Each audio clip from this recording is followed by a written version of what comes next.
कि है ना, लोग बोलते हैं कि लड़कियां सीए नहीं बन सकती जहां भी वो रहती है, तो मेरे को प्रूफ करना है। और जब इसने आज कॉल किया ना, तो पहली लाइन मेरे दिमाग में यही थी कि यू प्रूव्ड इट कि गर्ल्स सीए बन सकती हैं। तो ऐसी जगह भी होती है जहाँ पे अभी भी ऐसा सोचा जाता है भैया लड़कियां कर क्या सकती है। So I am very very proud of her, she did it. मतलब अब तुम बताओ इन लोगों को कि एक्चुअल में तुमने क्या क्या किया, और प्लीज नोट डाउन करो। अगर सच में चाहते हो ना दिल से कि हाँ भैया सीए अपने नाम के आगे भी लगना चाहिए, तो वो चीजें एक्चुअल में लिखो। और बाकी कुछ लोग हैं वो तो बाद में ये पर्सनली भी उनको बता ही देगी कि क्या क्या करना है। चलो ओवर टू यू पलक, बताओ इनको। से पहले तो मैम को थैंक यू बोलना चाहती हूँ because she has guided me a lot. जब मैंने फर्स्ट ग्रुप के इससे पहले एग्जाम्स दिए थे तो I was literally very sure कि मैं क्लियर कर लूंगी। जब मेरा फर्स्ट अटेम्प्ट पे रिजल्ट आया तो I could not clear it. उसकी वजह थी ऑडिट। मैंने मैम को कॉल करा एंड शी गाइडेड मी कि ऑडिट में सबसे इम्पोर्टेंट है और हमें सबसे पहले कवर क्या करना है। सो ऑडिट अगर करनी है तो उसमें सबसे पहले मैम ने मुझे बोला स्टैंडर्ड्स, और ऑडिट में मेन चीज जिसने मेरी हेल्प करी दैट वाज क्यूमुलेटिव रिविजन्स। ये टेक्निक ऐसी है जो अगर कोई सब्जेक्ट आपका वीक है तो मुझे लगता है क्यूमुलेटिव रिविजन से वो बहुत स्ट्रांग हो सकता है। The same was the case with me with DT. DT मेरा बहुत ही वीक सब्जेक्ट था। मैंने उसकी जो भी हम लोग क्लास में करते हैं उसको बिना देखे हर मतलब मेरी रफ कॉपीज अगर आप देखोगे तो आपको बहुत जगह ऐसे शॉर्ट शॉर्ट नोट्स दिखेंगे जो मैम स्टिकी नोट्स पर बनवाती थी। वो आप रेगुलरली दिन में 5 मिनट या 10 मिनट ही लगते हैं उसको करने में। वो हैबिट ऐसी है जो कोई भी वीक सब्जेक्ट है उसको स्ट्रॉन्ग कर सकती है। द नेक्स्ट थिंग जो मुझे लगता है जिसने मेरी हेल्प करी that was analyzing suggested answers. DT में जब मैंने क्लासेस ली थी तो हमने अतुल अग्रवाल का स्कैनर करा था और मैम ने हर एक क्वेश्चन में वर्किंग नोट्स तक हमें रीड करके दिखाए थे कि इस वर्किंग नोट में ये पॉइंट लिखना है जो हेल्प करेगा। तो वर्किंग नोट्स बहुत अच्छे से प्रिपेयर करने हैं और की पॉइंट्स बहुत ध्यान से देखने हैं बिकॉज की पॉइंट्स ऐसे हैं जो आई थिंक डीटी या किसी भी सब्जेक्ट में थ्योरी में मार्क्स स्कोर करने में हेल्प करेगा। इवन प्रैक्टिकल में भी अगर आपका आंसर सही है, वो मेरे साथ हुआ है कि मेरा टीडीएस का पूरा आंसर सही था बट मैंने उसमें की पॉइंट्स नहीं लिखे थे जिसकी वजह से मुझे मार्क्स नहीं मिले थे। की पॉइंट्स बहुत ध्यान से देखना है कि कौन कौन से हैं और उसको मुझे लगता है जॉट डाउन कर लेना चाहिए या उसको मार्क कर लेना चाहिए बिकॉज लास्ट डे आप सब लोग सब चीज रिवाइज नहीं कर सकते। उसके बाद में जो 1 डे बिफोर रिविजन सेशंस होते हैं जो मैम ने ऑर्गेनाइज करे थे वो भी बहुत अच्छे थे बिकॉज सिलेबस इतना ज्यादा वॉल्यूमिनस है कि आप हर एक चीज रिवाइज नहीं कर पाओगे। और जब हम रिविजन सेशंस के थ्रू करते हैं तो उससे हमारी स्पीड फास्ट हो जाती है और मोर ओवर कुछ इंपॉर्टेंट पॉइंट्स जो हम लोग शायद भूल जाते हैं तो वो अच्छे से स्ट्रेस आउट हो जाते हैं कि हाँ ये सब चीजें करनी है।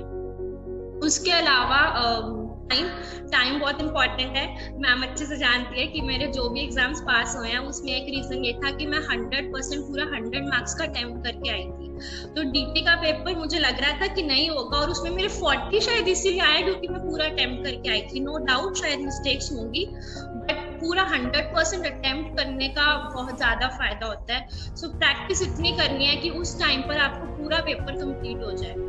उसके अलावा छोटे छोटे चैप्टर्स हैं जिनको हम जर्नली स्किप करके जाते हैं। फॉर एग्जांपल डीटी में इनकम टैक्स सेटलमेंट कमीशन ऐसा है जो शायद आप उस 1 डे में स्किप करके जाओगे क्योंकि वो इतना इंपॉर्टेंट नहीं है आपके अकॉर्डिंग, आपके पास इतना टाइम नहीं है। उन चैप्टर्स में से 2 या 3 1 मार्क के जो एमसीक्यू आते हैं 1 मार्क के या 2 मार्क के वो भी एक सेवियर बन सकते हैं। तो उन चैप्टर्स को पहले इतने अच्छे से कवर अप करना है कि लास्ट डे में अगर आप उसको नहीं भी देखकर जा रहे तो आप एटलीस्ट उसके एमसीक्यू तो कर सकते हैं। और उसके अलावा एबीसी एनालिसिस जो मैम ने फर्स्ट डे ही बता दिया होगा कि ये चैप्टर इतना इंपॉर्टेंट है, ये इतना इंपॉर्टेंट है, तो उस पर ज्यादा फोकस करके वो चैप्टर्स करके और उसके बाद बाकी चैप्टर्स।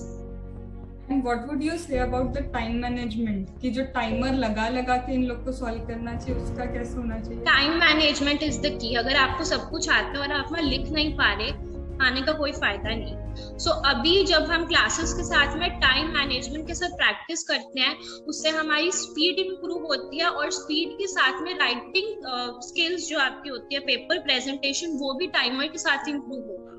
वैसे तो आप बहुत सजा के लिख लोगे, बट अगर आप उसको टाइम में नहीं कर पाओगे तो उसका कोई फायदा नहीं। सो टाइमर से स्पीड के साथ में राइटिंग स्किल्स और प्रेजेंटेशन स्किल्स इंप्रूव होती है, तो वो हैबिट डालनी पड़ेगी। What she mean about the timer ना, it's not only about the class के बाद भी जब भी आप कोई चीज सॉल्व कर रहे हो ना, देखो सबसे पहले तो करना क्या चाहिए, पेपर को एक बार अगर डीटी है उठा लिया डीटी और देखो कि नंबर ऑफ क्वेश्चंस कितने आते हैं पेपर में। हर पेपर में क्वेश्चंस तो उतने ही रहते हैं। तुम ये देखो अगर 15 क्वेश्चन तुमको हैं तो वो 15 क्वेश्चन का टाइमर कितना है तुम्हारे पास, 2 घंटे 10 मिनट। तो ये प्रैक्टिस तुम्हारी कहाँ से स्टार्ट होनी चाहिए, जब तुम तुम्हारे आंसर्स वगैरह देखते हो, कोई कॉन्सेप्ट पढ़ के चैप्टर्स के क्वेश्चन करते हो, एग्जैक्ट 2 घंटे 10 मिनट का टाइमर लगाओ और तुम्हारे 15 से 20 क्वेश्चन जितने भी हैं डीटी आईडीटी में वो सॉल्व होने चाहिए। दैट मीन्स टाइमर लगा लगा के सॉल्व करो, जिससे ऑटोमेटिकली ना एक एग्जाम प्रेशर क्रिएट होता है कि भाई टाइम भी निकलता जा रहा है, सोचना भी है, लिखना भी है, प्रेजेंटेशन भी करना है, गलतियां भी नहीं होनी चाहिए। ये सारी चीजें एक साथ होती हैं। सुनने में ऐसा लग रहा है मैम कितना प्रिपरेशन है, पर यही प्रिपरेशन फर्स्ट अटेम्प्ट में नहीं बोल रही कि तुम क्लियर कर जाओगे, फॉर श्योर सेकेंड अटेम्प्ट में तुम इसी से क्लियर करोगे। क्योंकि आधे से ज्यादा जो जनता है ना रट नहीं रही है चीजों को, समझ लिया और समझने के बाद रिविजन तो है ही नहीं। रिवीजन के नाम पे तुम री रीडिंग कर रहे हो, बुक खोला हाँ वापस पढ़ लिया, मतलब मुझे सब आता है। रिवीजन का मतलब है बिना देखे सोचो कि क्या क्या चीजें तुमको याद है, फिर बिना देखे उसको लिखो। बिना देखे लिखोगे तो प्रेजेंटेशन समझ में आएगा और तुम ऑटोमेटिकली 3 महीने एग्जाम ओरिएंटेड लिख रहे हो तो तुम्हें 3 घंटे वो ऑटोमेटिक सेवियर लगेंगे कि हाँ 3 घंटे मैनेजेबल है, पैनिक नहीं करना है। मैम हमारे साथ आपने एक हमें टारगेट्स दिए थे मैम ने कि लास्ट 5 ईयर ना पेपर्स इवैल्यूएट करने हैं। जब लास्ट 5 इयर्स पेपर मैंने इवैल्यूएट करे थे उसमें यू विल फील लाइक सब क्वेश्चंस मोस्ट प्रोबेबली आपने करे होंगे, बट जब आप उन पेपर्स को खुद सॉल्व करने बैठोगे ना तो 1 या 2 पॉइंट्स आपको उस टाइम पर भी क्लिक नहीं करेंगे। आपने पहले देखे हुए करे हुए हैं बट स्टिल आपको वो क्लिक नहीं करेंगे।